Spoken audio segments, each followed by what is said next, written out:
Ojo ngandono kedaden sipate manungsa ingkang ngantos kekurangan sandang utawa pangan.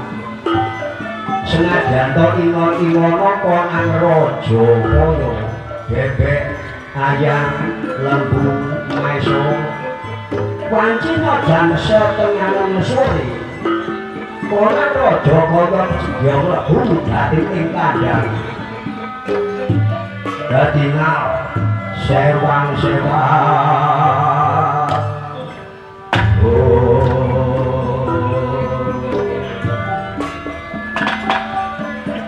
Napa malih baton menane nang kudu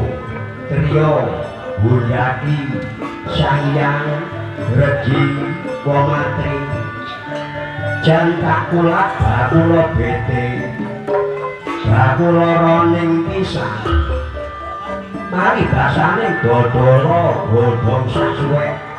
kayuning sakutrek menawa ana ing negara Ngamarta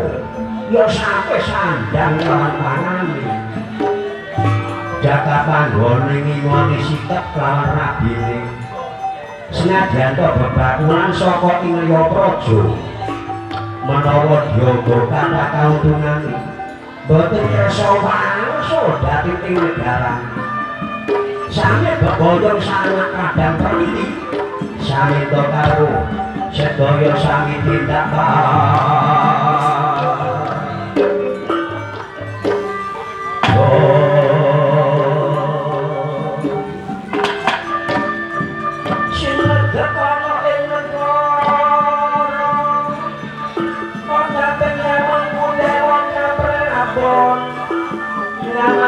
Karyono Pradjaka Suradenowo Rambananing Prawogo Pramestine Widodari ana katon hendang hendang impiani wadon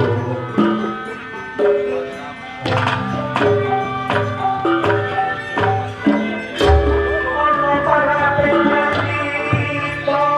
samuning raja Sundal paringono anama ganjang paringono jejuluk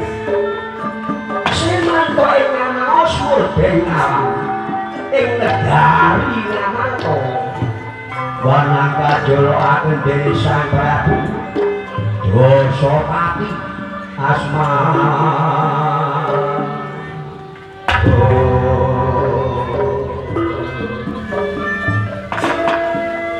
Dasa satunggaling Nalendra ingkang rupakna manungsa raksasa gedene Sagiri Suta. Giri tegese gunung Suta menika anak. Menawi papijon lenggah wonten ing Singgasana. Persasat kadene gunung anak. Dasa satunggaling Nalendra ingkang lumit amit-amit gawat iwak-iwak melendhek tanpa sutang mabur tanpa swiri arus datang kemeden jumput kasar datang kemeden gerayam dasa satunggaling Nalendra ingkang berbudi bawa leksana tambheking angkara merta nindakno sarita dharma hita sesemua papan kasultanan masudi dadi ing reng tata krama senadyan Sang Prabu tumindak adil ngamuk serangan siasat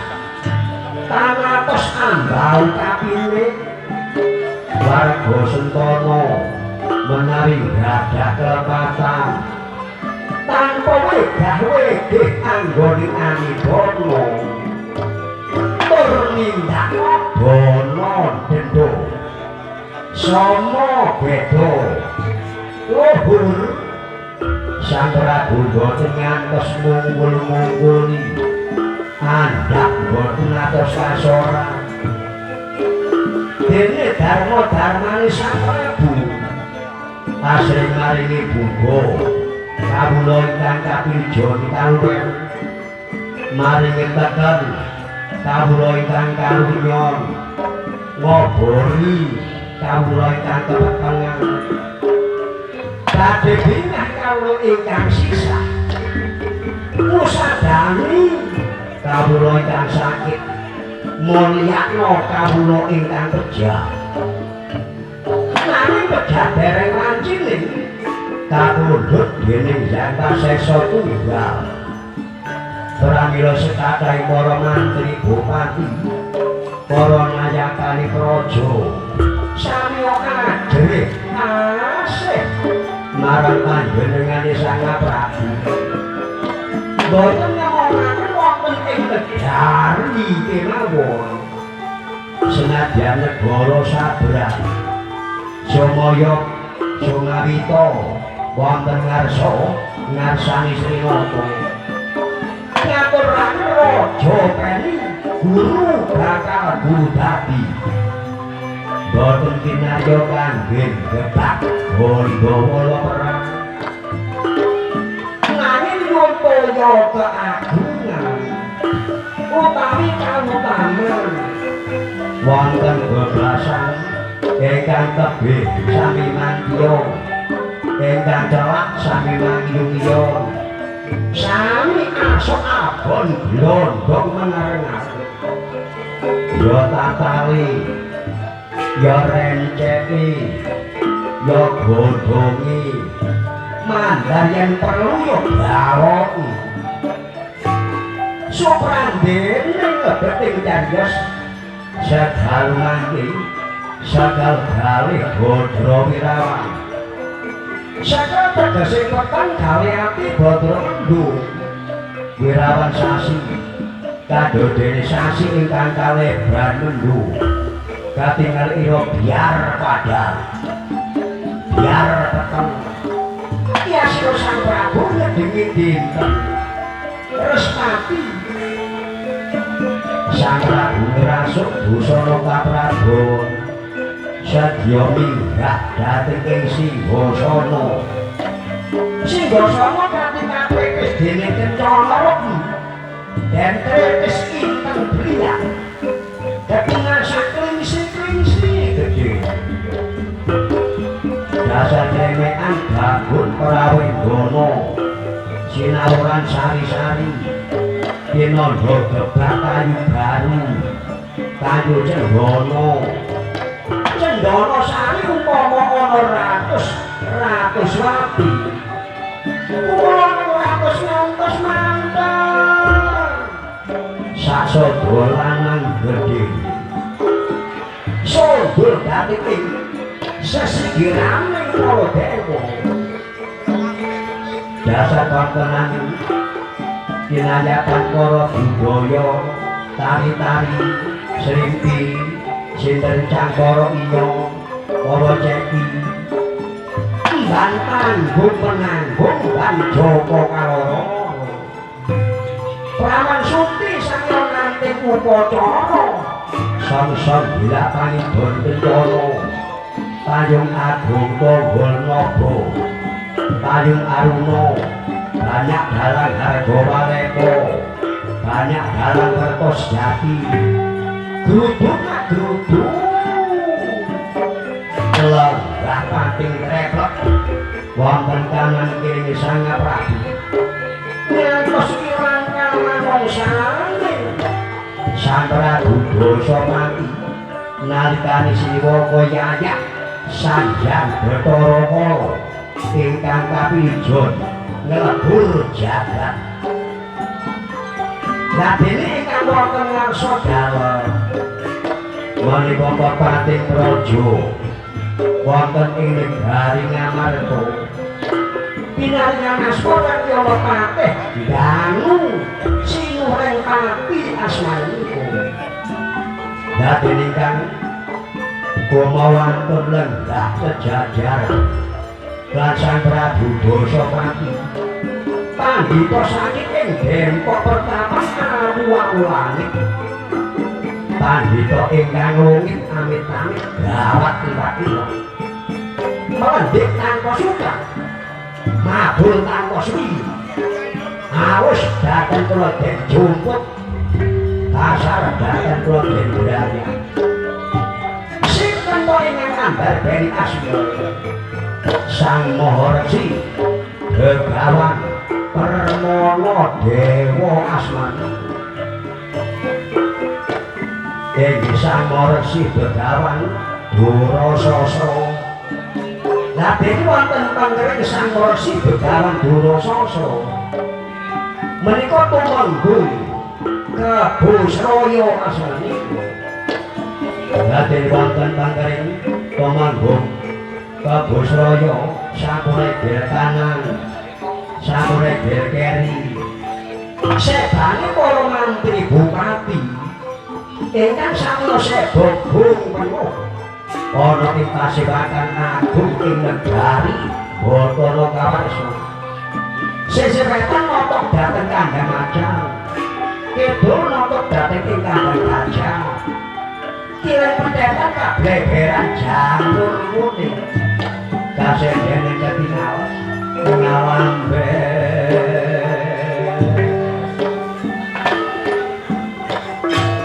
yana yan antara rupa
Sita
dadekno bunga rasa penggawe apa kang dadi darunane penggawe mung kejaba marmaning sun neniti ambering pasiwatan lan ora sisik sumendang pinara sakto kang pinarak ana ing ngarsa ngarsani panjenengan ingsun kaya dening Yayi Patih Danu Sinureng Pati. Oh Yayi apa yoga kanthi raharja anggonira sego pun kakang dik ngaturi pambagi menyang ing jeneng para bagyo saprapto Adipatih Danu Sinureng Pati.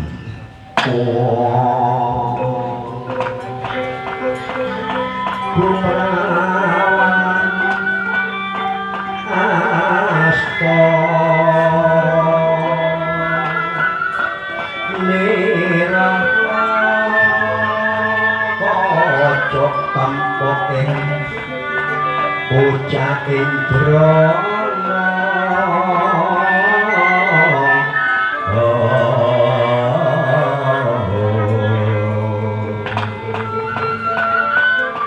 menembak mring Sri Nara Pati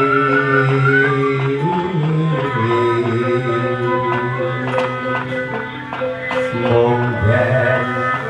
ngayo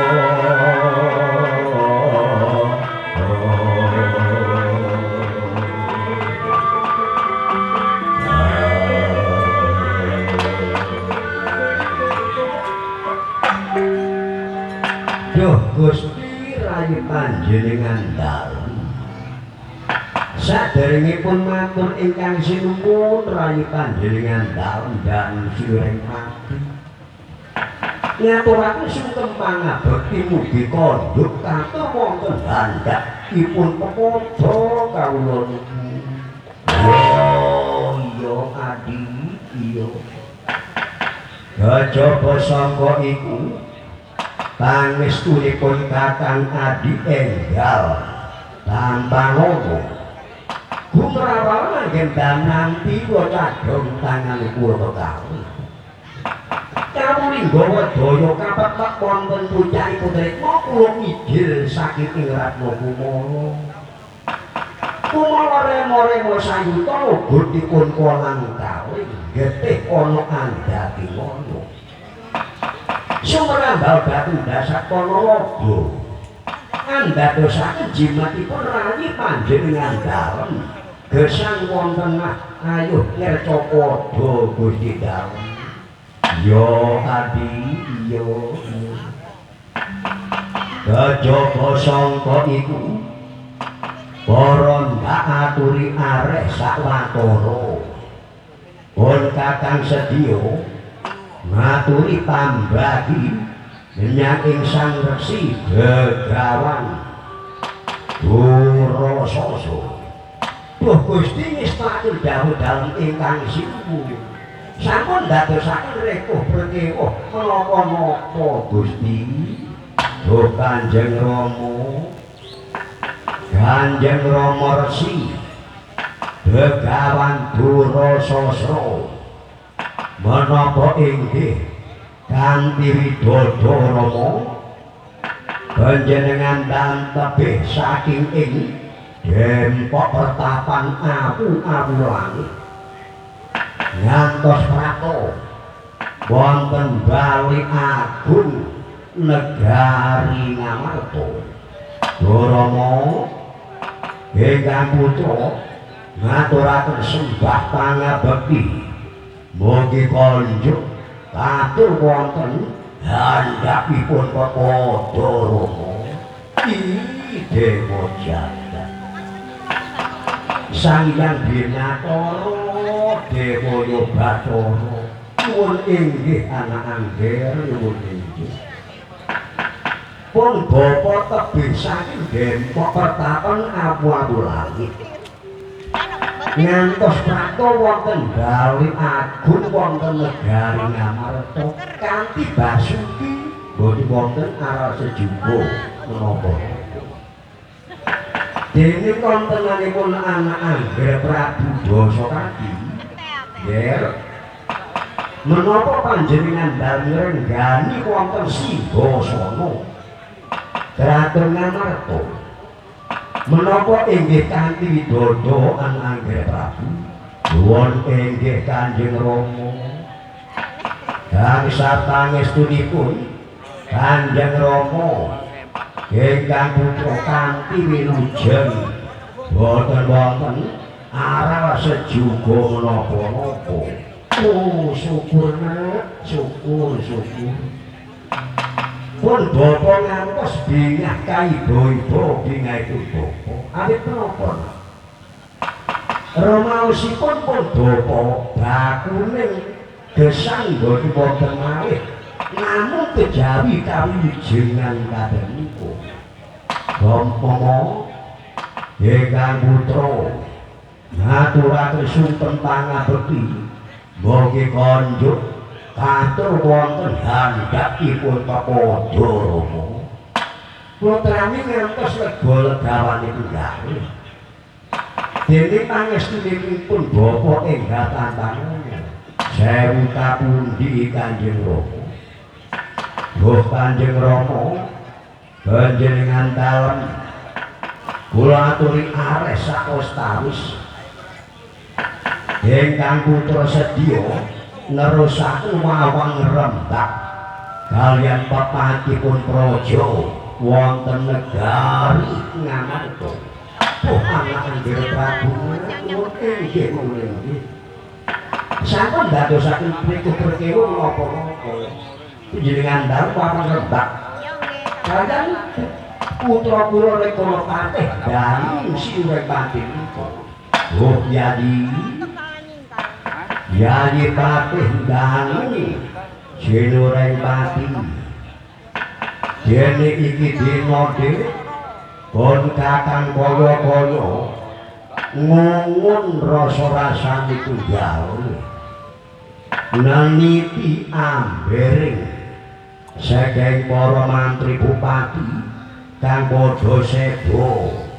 ana sanjeroning Pandhapa Agung ing negara Ngamarta lan ora ana sing kejibak paring dawuh saka ing panjenenganing sumu kedhapa kanan para yali kaya paran dikaya paran saking para mantri apa yoga kanthi raja jajal matur kang terwaca aja nganggo reko perkewo apa-apa adi dewa jagat Sang Binatara Dewa Yogatara Buh ingkang sinuwun menawi panjenengan dangun titip reksa dinten kelenggar sekathahipun para prajurit ingkang sami sebo wonten ing ngangge busana kuning ngempal dados satunggal wonten ing ngangge busana ijo ngempal dados satunggal busana petak inggih ngempal dados satunggal busana cemeng inggih ngempal dados satunggal katiti saking ing Mandarawa ingkang sinuwun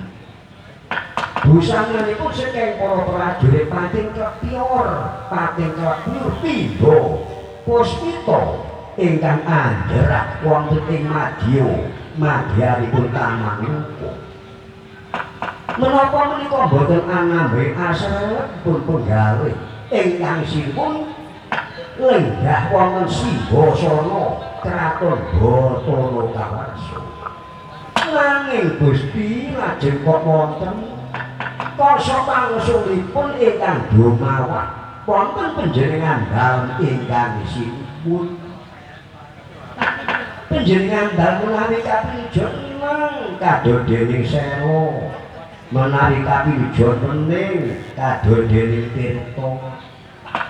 tigang perwatangan boten kersa ngandika menapa Gusti ingkang dados jamunipun penggalih nun kawula nuwun sandika dawuh dalemu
kaya mati iya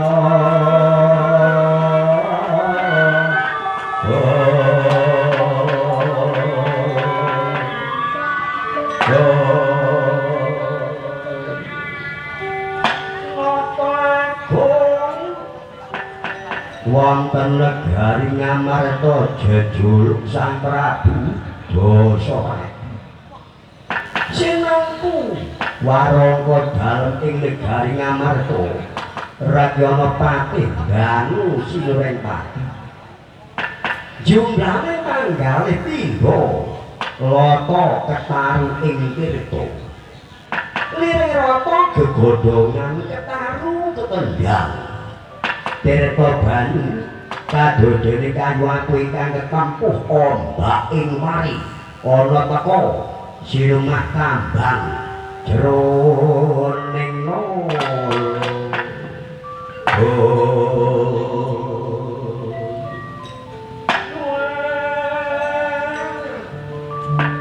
menapa to ingkang kabatos rinten kelawan dalu Sang Prabu Dasapati namung murjane para Pandhawa montik ingkang tanpa pamit mendelo saking ing lebeting gadah niku dene kontenane boten wonten kantun sejuga para Pandhawa. Lah dene kontenane putra Pandhawa kathah sanget ingkang dipun lebetaken wonten ing Pakenjaran kaliyan Sang Prabu Dasapati. Gagasane Sang Prabu Dasapati nangdi ya Pandhawa. Menawa neliti ujaring Mbok Bakul ingkang kaprijon wara-wara mertapa ana ing tepi suwinging Gunung Jamurdipa sedya masuk raga tapa brata para Pandhawa meminta anugerahing dewa lantaran Sanjang Girinata sedya ngandhapaken wahyu ingkang tinembungaken wahyu purba kayun asmani. Lah dene gagasane Sang Prabu boten lega boten legawa boten liya lantaran Pandhawa menika kepitung bangsa Sukerta. Lah mongko pangunen-unening wong Jawa bangsa Sukerta menawa ora diruwat iku dadi memangsani Sanjang Bathara. Mila gagasane Sang Prabu menggalaken bab semanten iku menawi den rasa-rasa tansaya krasa menawi den gego tansaya ngranong boten kersa dawuh kemahan dawuh kaya nahan sekar kok arungan ana petro kang cintara ucapnya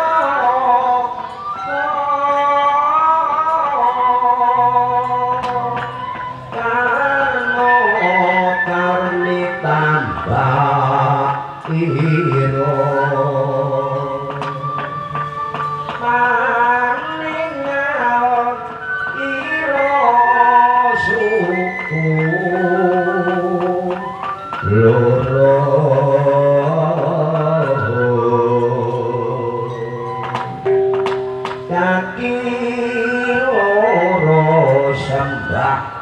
Asta suku netra twin karnaka watak loro kang kinarya sengkalane mongso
Yayi danu sileng takidik ora kaya-kaya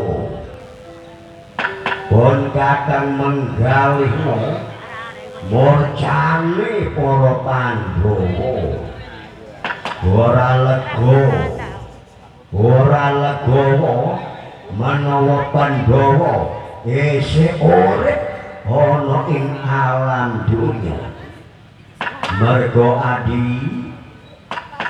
ngertenono Pandhawa iku kapitung bangsa Sukerta. Dene menawa ora diruwade Kaparanyata iku mamangsane yaitu Bathara Kala Adi ana ndi Pandhawa iku sepisan lah dene kaping pindhone yani apa weruh garwane Bagedil Arya Janaka tanggale Sriwijawati Brontajaya uga murca saka ing padununganing Adi padole nang Gede lah mongko saka rumangsanipun Kakang Dewi Adi ora ana wong ayu kejaba tanggale Betari Sri Wijawati ana ndi panjamane Sri garwane Arya Janaka yaiku Brontajaya murca bebarengan lan angane para Pandhawa dadole nang didik wong ayu Brontajaya pun kakang iku wis tresna wong ayu lan siramu deno mbok aja klerak-klerok sing kaya mengkono apa sing mundak-mundak ilang sedepe wong ayu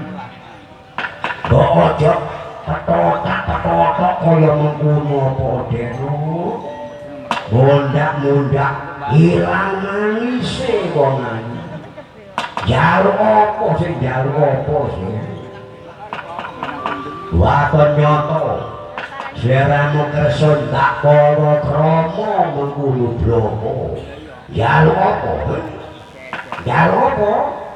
jaluk kalung gedene sak ranting kapal yo tak tukokno deno waton tresna ngeladeni karo Prabu Dasawati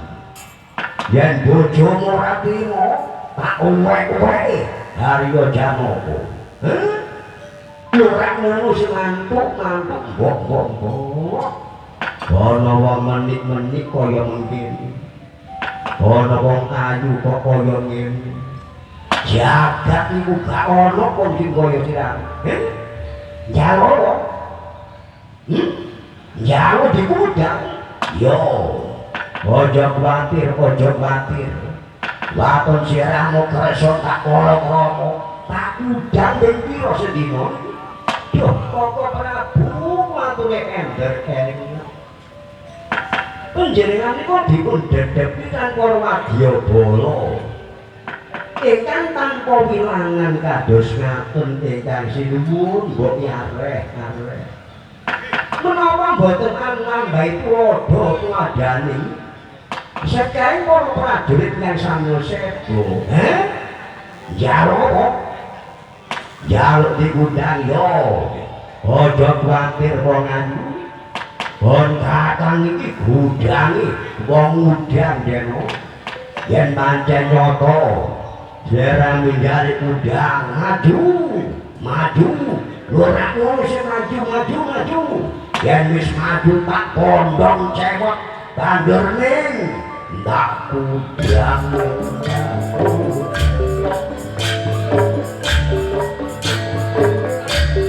ndak udang ning ndak udang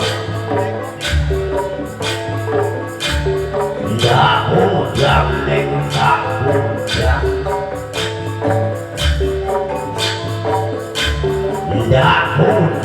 gandrung lewung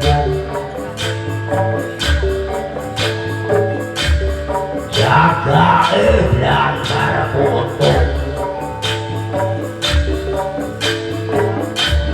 ban-bolan dondok cucukan wong gendeng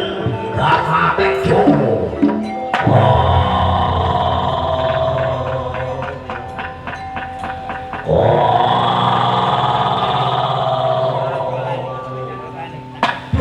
Gusti kuwi ender enget panjenengan Gusti anak Angger Prabu panjenengan bantu atur ender enget nak mbok India panjenengan kewala ngutus dhateng kawontenanipun Regana Patih netapake saking para santana praja saperlu pangabdi tanggal mo panjamaning Botani Sriwijawati Jalo Gusti kula nderek menika abdi dawuh sanes Brontajaya yen pancen nyata sira njaluk diputamane ta jaluk diputamane ta yen pancen nyata siramu kersa tak kono maju yen wis maju tak pondong cemot banjur ning ndak kudang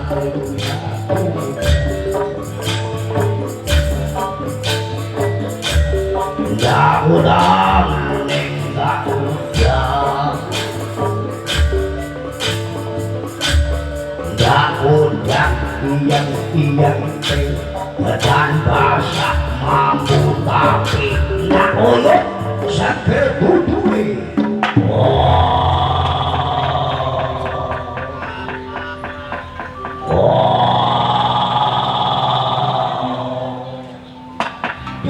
Gusti klatur ender enget Gusti menika saking para prajurit kang sanyose bogum penuh ingkang kados ngaten sampun panjenengan ingkang nyuwun inggih kang nyuwun menapa mboten anambahi tuladha kawonten niku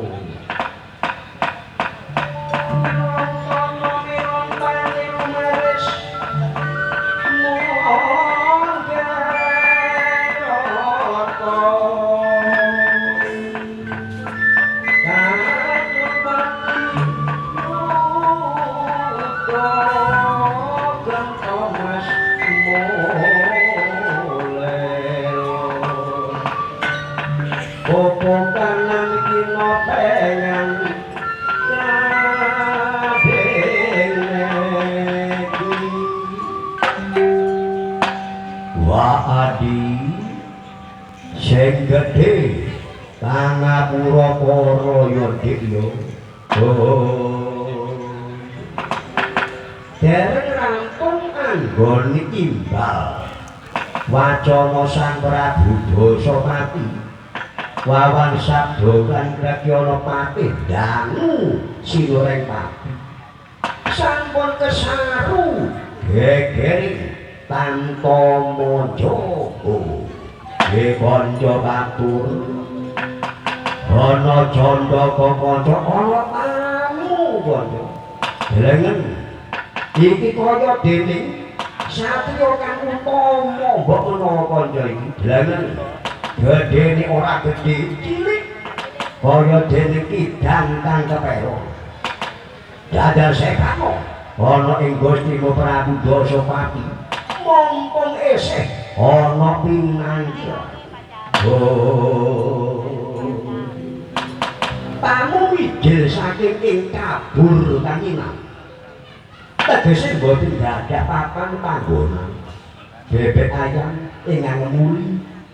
kidang menjangan ingkang iso sinten to ingkang kerantanan pundak yot-yotan bau nyandung nyempok wiyat langit Bambang Surya dadari manjing ana ing ngaturane Sang Prabu kaya loro-loro anggone manjing Bambang Surya dadari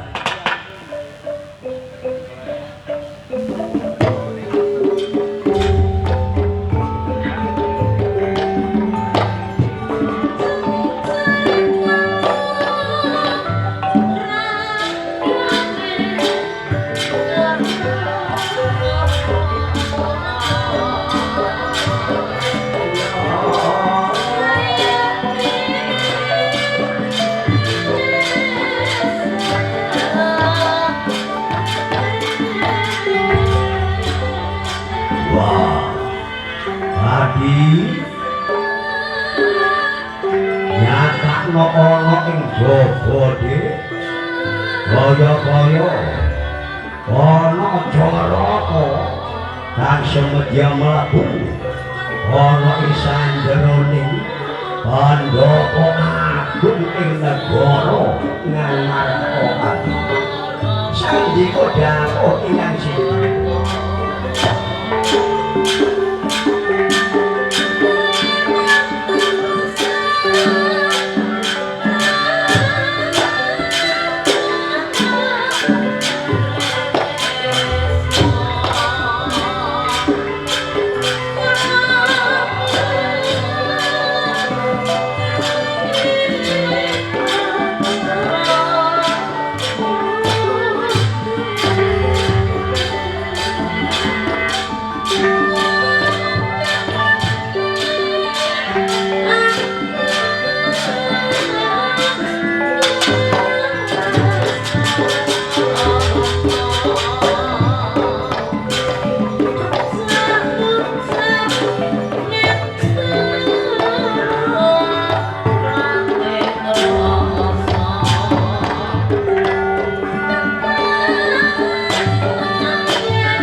jaring kok bakul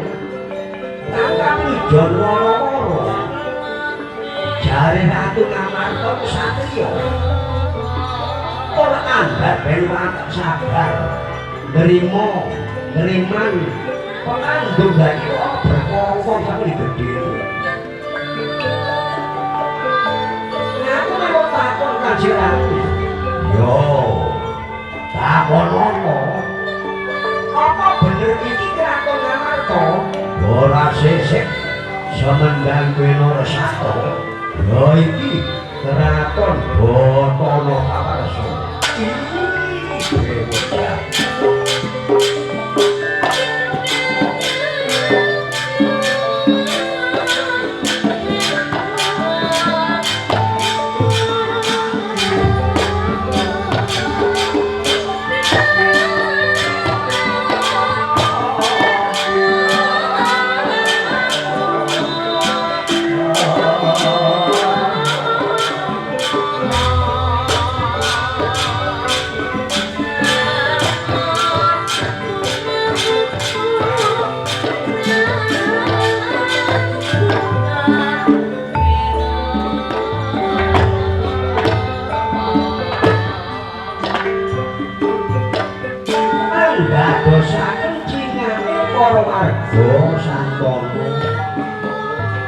para prajurit para nayaka praja netra anduru dhateng satriya ingkang nembe prakara wonten pasewaken agung ing negari Ngamarta wow to sampun kadaryosaken menika satya saking kabur kangenan tegese saka santan parang boten gadah papan panggonan bebek ayam ingkang ngemuli kidang menjangan ingkang ngisoni umpami uwit ngati uwit kelecen tanpa nganggur kan nah dene asma menika kagungan sinten wae ingkang andhar dening asma Lambang Surya Gadari asmanipun lah dene sowan wonten ing negari Ngamarta kados-kadosa kagok menawa niki ujare mbok bakul kang kapinjon woro-woro Ngamarta ratu sing sabar Ngamarta siji ratu ingkang legowo Lah iki kok ana brekongkong sak gedene iki. Tur prajurite Madya Yaksa. Wah, kesasar temenan kok. Caraka kapenakno anggon mulunggur ya Caraka yo. Oh iya kapenaknya mulunggur.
Iku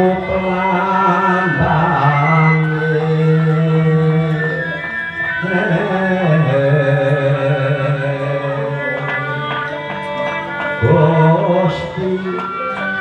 kelawan warangka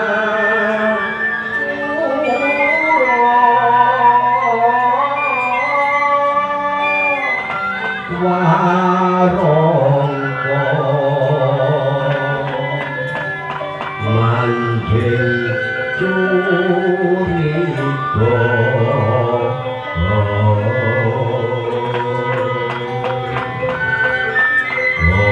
oleh ana guru kang sejati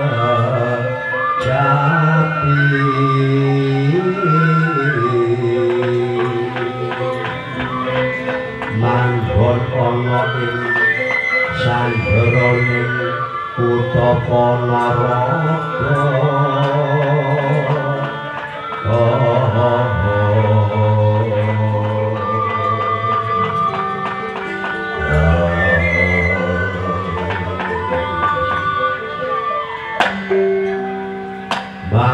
mangko dhisik borong cokop anggonku ngerarumpaka tata tentreming praja ana ing negara Ngamarta kaya rumangsa jumblo ana sanjeroning lara jeramu kang sebo aku takon kumawani siramu manjing ana sanjeroning yaiku percabaan negara Ngamarta sing tanpa katimbalan kan swijining Nalendra cara apa sapa kang dadi aran ndi pinangkamu sediamu apa Dewa Jagat Sanyang Binatara Dewa Bathara dene anggonku swanana ing sandroning kraton Ngamarta aku sadurunge matur karo siramu ya Sang Prabu sing gedhe pangapuramu mergo aku ora bisa tembung krama tegese aku ora iso basa nanging aku menawa dibasani aku ya go ngerteni lah dene menawa siramu takon karo aku satemene ngono aku iku tinembungno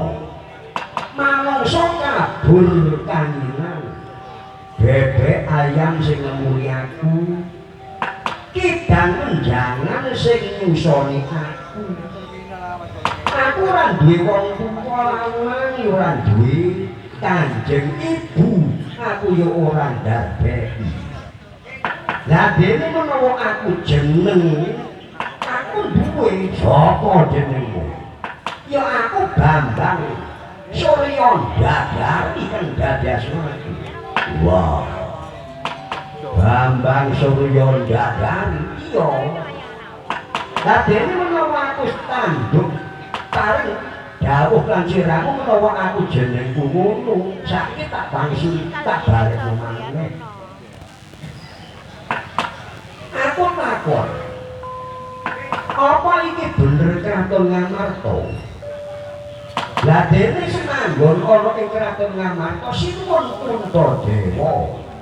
apa bener siramu Prabu Puntadewa wah aja salah panompo ya Bambang Surya Dadari lah dene menawa siramu nganggep menawa iki kraton Ngamarta ora sisik sumendang Kinara Sakta ya iki kraton Ngamarta tapi dudu Puntadewa kang sing jumeneng ana ing kraton Ngamarta ya aku Prabu Bosowati kang dadi asmaku Dewa Jagat Sanyang Binatara Dewa Bathara dadi dudu Puntadewa yen kaya mengkono aku ora kliru aku ngono mergo ngene ya Sang Prabu Bosowati aku iki satemene ngono kepengin dadi ratu kapan bodohmu aku dadi ratu mindani santusane pikir aku rakyatku kaya dening makmur gemah ripah kereta tentrem yo uga raharja iku pemikiran aku Lah kula bukane aku iki dina wis kasare ngono bloko. Aku gak iso ngomong alus. Ora iso ngomong sanepan bareng gak iso mung sak blokone. Iki dina menawa dudu unta dewa sing manggon ana ing kraton Ngamarta. Aku kan bakal njaluk besi ing kraton Ngamarta.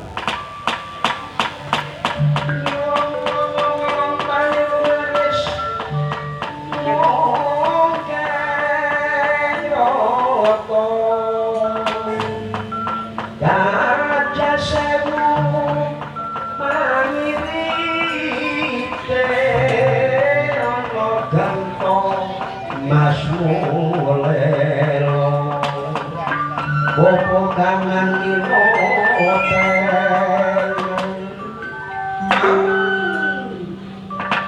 tanduk duka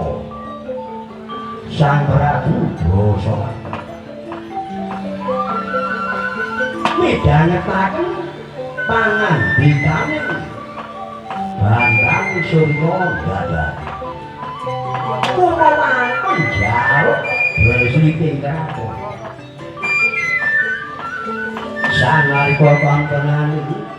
Sang Prabu Dasapati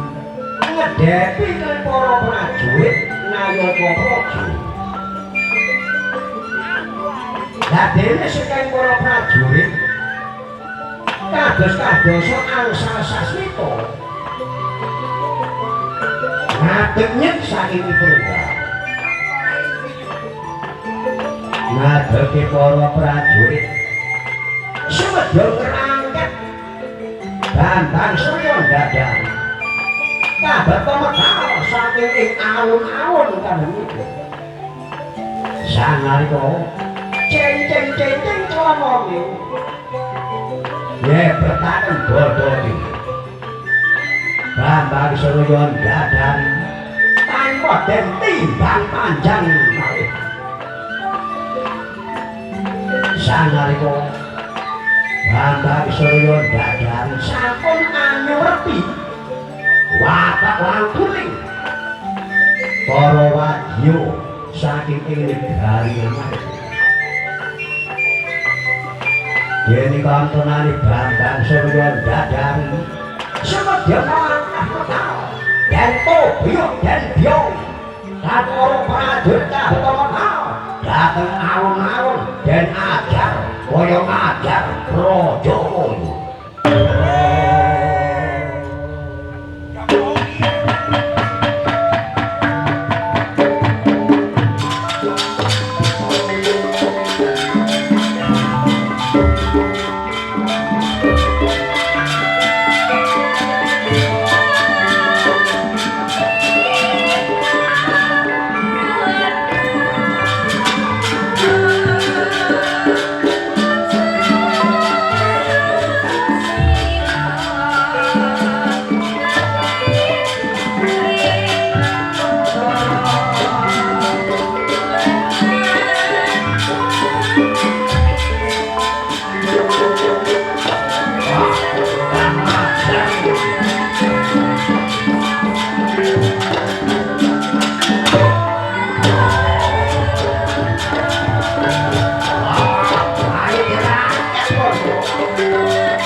Rama. Kenging menapa panjenengan menggak kekajenganipun ingkang putra Bambang Surya gadhahi kebetetan. Kocak apa kula kali? Kumawani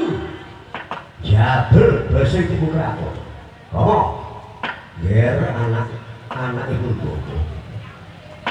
Gurung kapara nyata siram iku menang musuh awakku. Mergo tak pandheng karo netra dadi. Iku didaya. Senadyan toh para prajurit kabeh gurung tinaruh menang musuh awakku. Percaya karo Bapak. Dulu pasuryan Dewa, iku pasuryan Dewa. Ngerti kok? Tuhan Angger Prabu menawi ngaten jenengan suami panjenengan dalem kula atur mlebet dhateng ing sanggar tamu Jodrota kewala panjenengan nyuwun dhateng Gusti ingkang akarya jagat supadosa kenging dipun rangket kauntenganipun Bambang Surya gadhahi wonten inggih Kanjeng Rama ngastakaken dawuh. Oh, Sang Prabu Dasapati jengkar saking ing Plenggar. Mondho saputangan saya diwonggo kakebutaken persasat kadha dening miring-miringo jadere Bandewa Bayo.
segara tanpa capek ana krincinge gendali bengenging tunggu jeblo sing selak bladati suara angedasih kadya bedhong dasar para kawula cilik mboten tau mambet gondo cendhong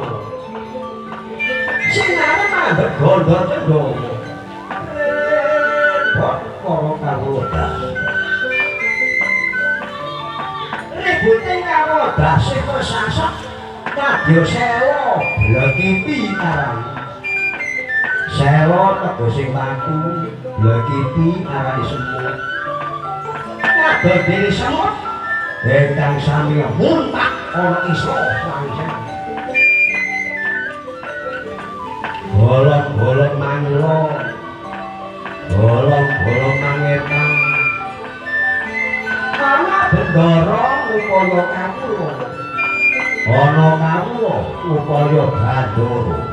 rebut bolong sawan tunjang kasih kocak sing mentok ingat semedo manjing jatuh alun-alun kraton Batara Kawarsa Bambang Surya dadari kaglandang kau ngajar kaya ngajar Raja Muni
ide itu gak cemet dari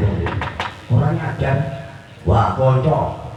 ayo ini digelandang kondeng wis gak wakat orang karu-karuan ngomong sama ini gede nih hari ini tapi kok apa wong ini duwe ilmu apa ilmu melut putih ah mosok iya wah nyatani Lho koyo ngene nyatane bener ta. Wong ku sing iso budi koyo ngono. Atuh kok. Tak ngangkat ini. Ngene terus. Golekno. Yaiku janget dicandang janget kae betul-betul tau janget. Wis gak iso pedhot wis nek menungso wis ngerti. Wingi iki lho lunyune ngene. Iki ora putih panik putih lho Kang. Ya Kang, iki ana Kang janget karene kendang biyen iki lho. Iki ana karene ya jajal. Ono diumetno umat ubat set patatak pating. Ayo. Nang apa? Jangan pedot. Boleh ora antene kapal. Ora antene kapal. Kapal mbok ndi ya kono pelabuhan kono kono dhewe kono. Ini lo motor-motor sapa lak ngono. Wah, kok iso. Oh, aduh. Kecepetan. Obat sepet tetep penting. Ayo. Wong nek gak duwe ilmu rajane wesi gak ngono kan. Kok mesti duwe ilmu. Gak ngira kan. Kono jane pedhot. Rangke pedhot. Ana sing ampuh. Apa? Cerah. Apa? Cerah. Kon dadi sentol. Bambang Suryodadi.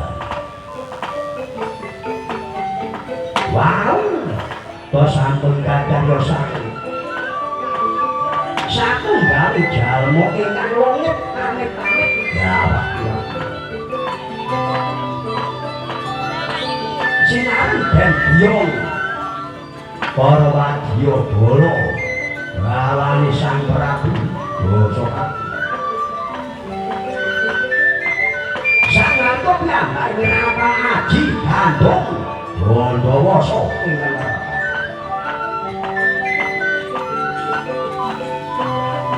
rampung anggone ngrapa aji Bandung Bandawasa. Dan umpami kan aji timbel kencong.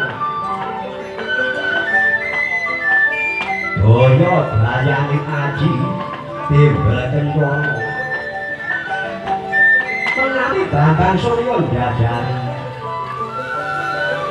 mancik ana jagat wetan kaya membat-membato jagat kulo.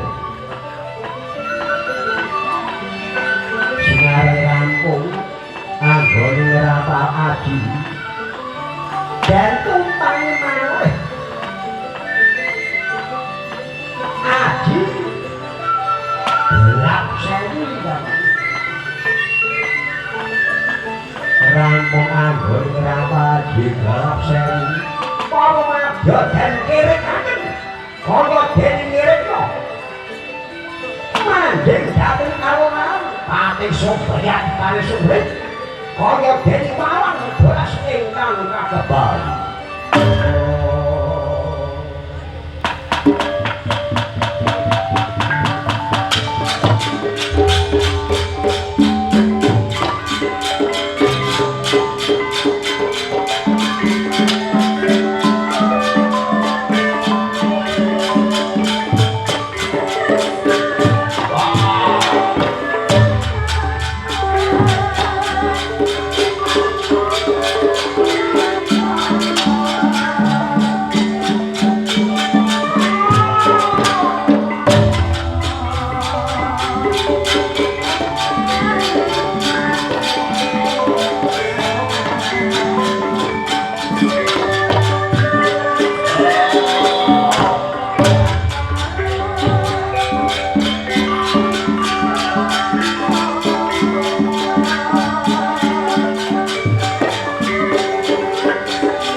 Surya dadani apa siramu wis bosen mangan dami tinukus kaya apa wangi jawab besi ting Ratu Ngamarta wong Ngamarta mundur mongso Gusti Prabu Dasapati siramu wengi jen bloko wong wangi jawab Gusti Kraton apa wis pancen nyoto wis bosen urip tak kaya apa gedemu cilik dukun cendek lemumu kodoku iki dino jeram gak gelem balik aku tumembung lodro harimau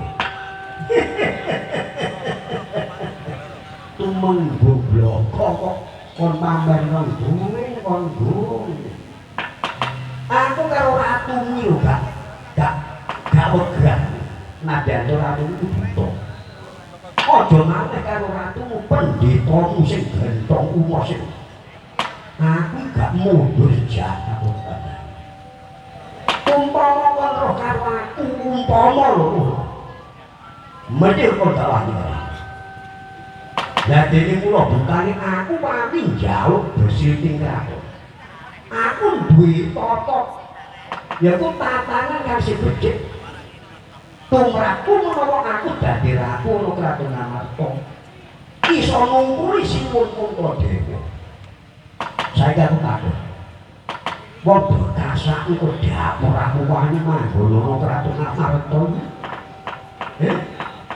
kon ngerti Ngamarta Ngamarta tegese panggonan Tolloyo Tolkunata loyo mati wong Ngamarta kabeh iku manggon ana ing mati sak jerone urip kok siramu wani modok kasak kok wani manggon Kraton Ngamarta kraton sing suci diteno Gusti Muraku gak gelem balik menyang negara aku tadi bakal marah lagu pangucapku ndak bodok dadamu mungker bakal mati perwan.